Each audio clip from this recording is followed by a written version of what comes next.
Hello, everyone, and welcome to week 3 of the 40-day sugar fast. We are officially at the halfway point. Woohoo! Way to go! I'm so excited for y'all. This week we are starting with day 17 and going through day 22. And I really enjoyed this week. As you begin reading, I feel like it's almost like an onion, and we're peeling back the layers and we're getting more to the center and the truth of why this study matters and why fasting is so beneficial to us as believers. One of the very first things that really stood out to me as I began reading this week, it actually kind of went back with last week when she was talking about your weight and how you see yourself physically, but also how we are spiritually. And the theme of the 40-day sugar fast is where physical detox meets spiritual transformation.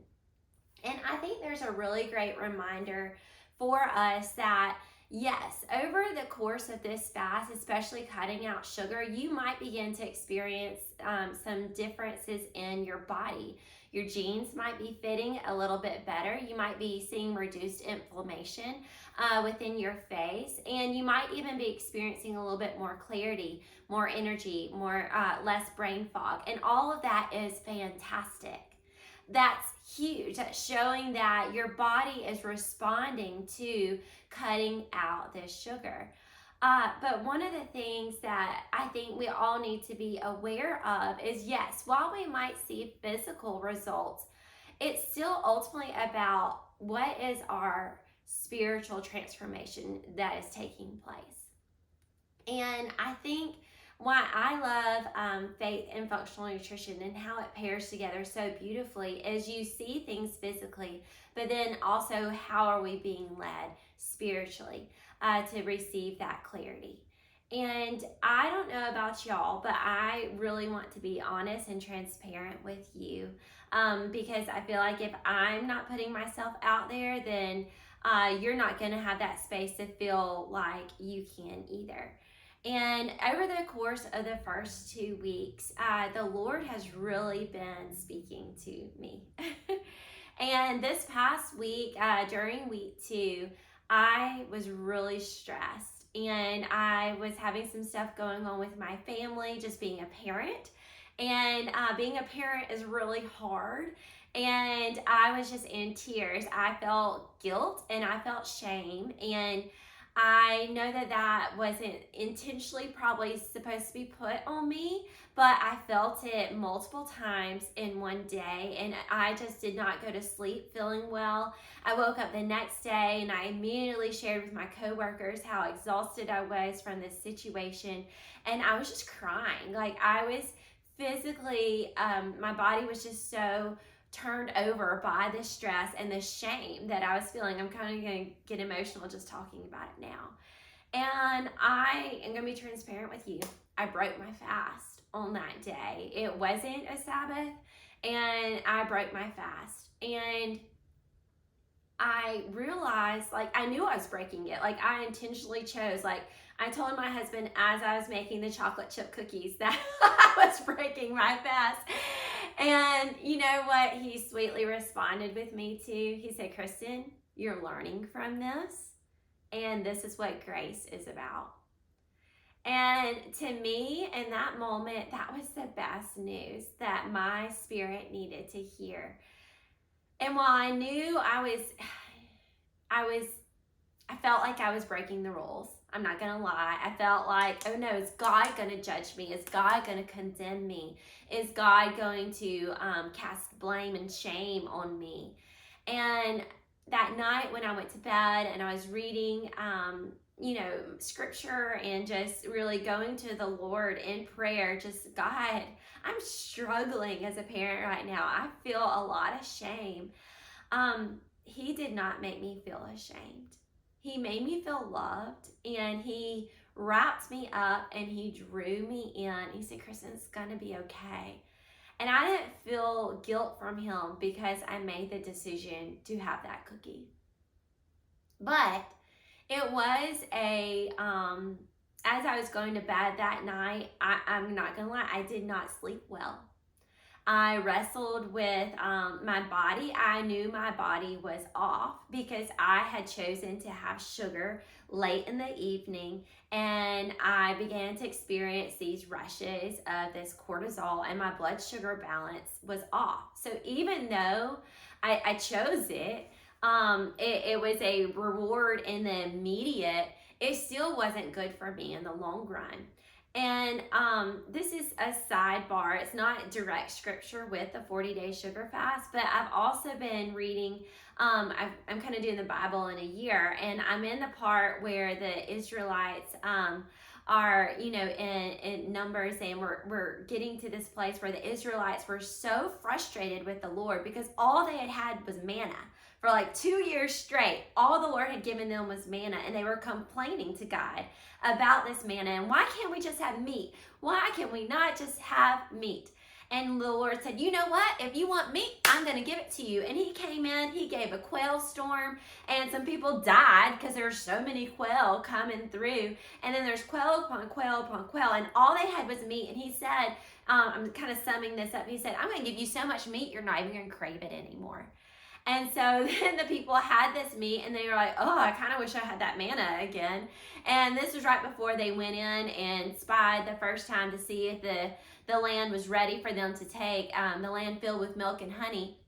And then only 2 people came back, Caleb and Joshua, and said, we need to take this. And all the other people were like, no, the people are huge there. We're going to fail. And they caused disruption. And then that's when the Lord sent them back into the desert for 40 years to die off, so then their children could take in the land. So big sum.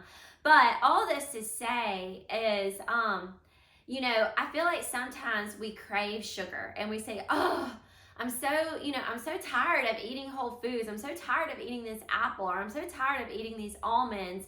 I really want some sugar. And then when we do break the fast, it's like we have so much sugar because it's like we come in, it's like that quail. We come in and we're like, oh, and it's all like almost too much sugar is not good for us. And so all this to say, there is a direct correlation between what we consume, our physical and our spiritual transformation that happens. And so that's where we're at this halfway point. And so I want you to know that if you have been discouraged, if you have felt like, gosh, I'm a failure, God does not see you as a failure. God is still going to provide for you. But because of our human tendencies, and because we are on this side of heaven and we do experience sin, we are going to mess up. Part of fasting and part of a 40-day journey is to honestly fail, because then it can draw us nearer to the Lord, or it can give us more clarity in the areas that we're still struggling with, the things that we're still holding on to. And so we're at this halfway point. And so I just want you to know that if you are experiencing any of this, you are not alone, and you are growing and getting closer to the Lord through this process, through this unraveling, through this onion being peeled open.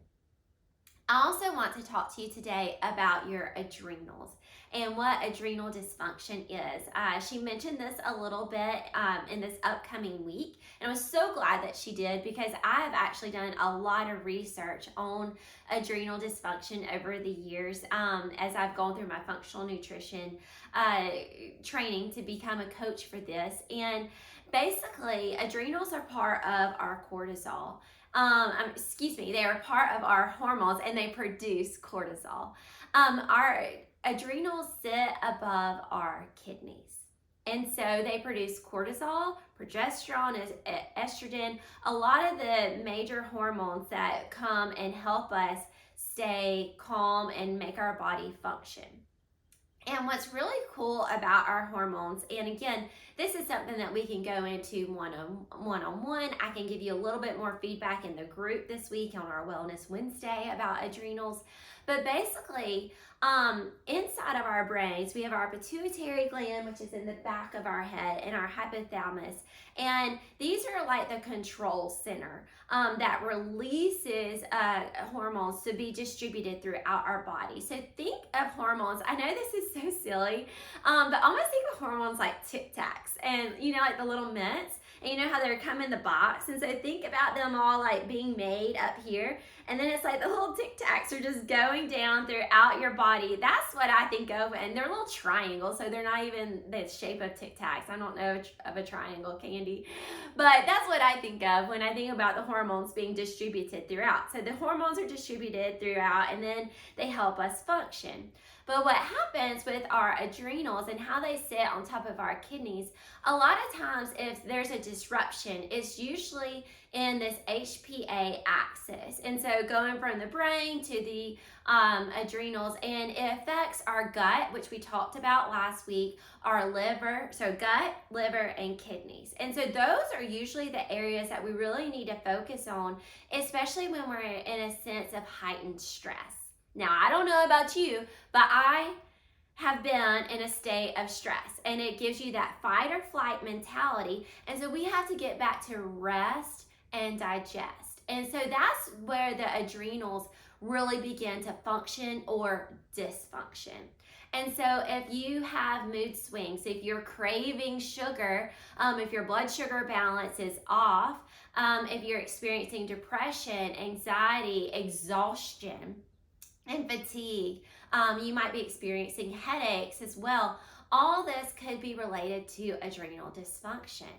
And so one of the things that I have had to do for myself over the years is begin to have lifestyle changes for my adrenal dysfunction, and also supplement my diet with these whole foods and natural ingredients, natural vitamins and herbs and minerals to help restore my body to rest and digest stage.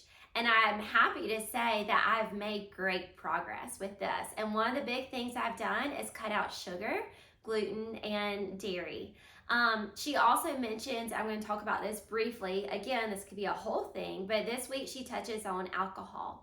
And that's definitely an area that I think can change our blood sugar levels. And again, like the cookie, it can be an immediate satisfaction, but it could really disrupt our sleep and our liver and our gut and our kidneys. And so, you know, we're not going to get into the whole legalistic thing about it, but it is one of those factors. So let's just leave it at that today.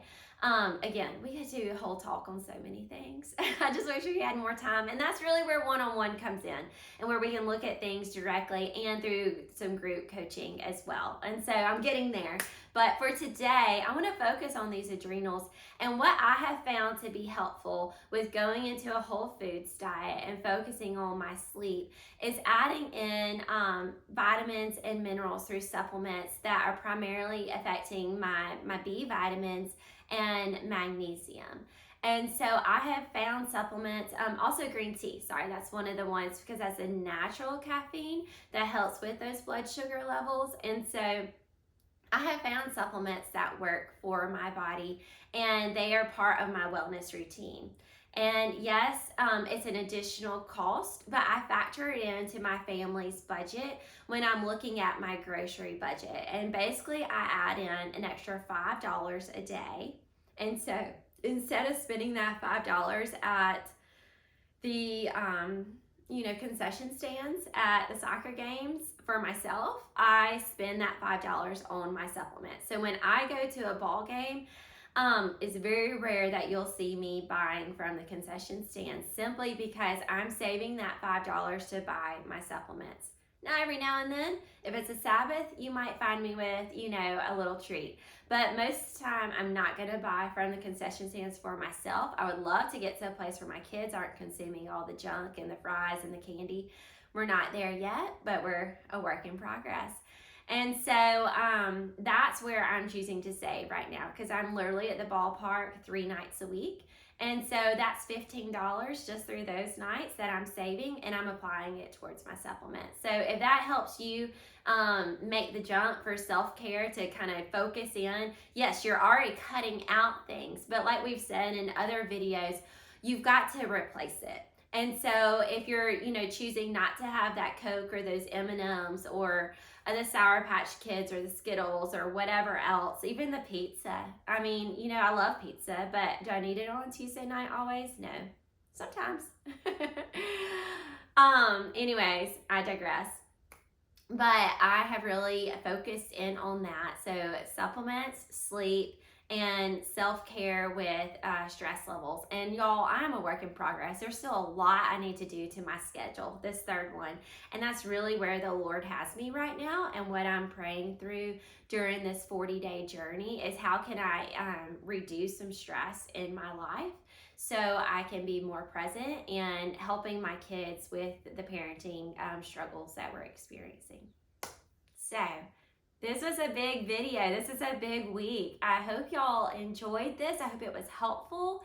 Please reach out. You can, leave a comment with these videos. I love just even a heart, so it lets me know that you actually listen to it, because it's work and it's time out of my day, so I want to make sure this is helpful for you. So even if you can leave me a heart, you don't have to leave a comment, but you can leave a comment, or you can direct message me. You have that capability within our app to direct message me. So I'm going to try to reach out and DM you this week since we're at our halfway point and just see how you're doing. But please don't hesitate to reach out to me as well. I want to be your wellness cheerleader. I'm here for you, cheering you on even when you fall. We're going to pick ourselves back up and we're going to keep going, because that's what we're made to do, one step at a time, and we live with a God of grace. So y'all have a great day. I'll talk to you real soon. Bye.